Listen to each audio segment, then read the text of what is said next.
সিনেমায় যাওয়ার আগে আমার কাছে মনে হয় যে রিভেঞ্জের যিনি পরিচালক, যিনি প্রযোজক, ইকবাল ভাই, ওনার প্রতি কিছু রিভেঞ্জ আসলে আমাদের বা আমার আসলে দেওয়া উচিত।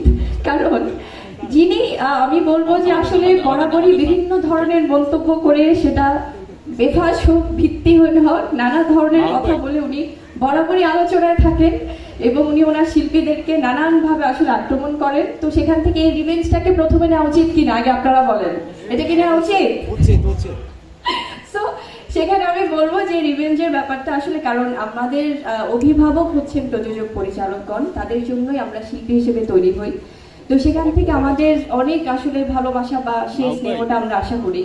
তো সেখান থেকে যখন এই ধরনের কোনো ভিত্তিহীন কথাবার্তা আসলে আমরাও দেখি, সেটা খুবই কষ্টদায়ক, খারাপ লাগে, খুব অস্বস্তিকর। কারণ আমাদের শুধুমাত্র আমরা সিনেমা নিয়ে কথা বলবো সেটা না, আমার মনে হয় যে উই অল আর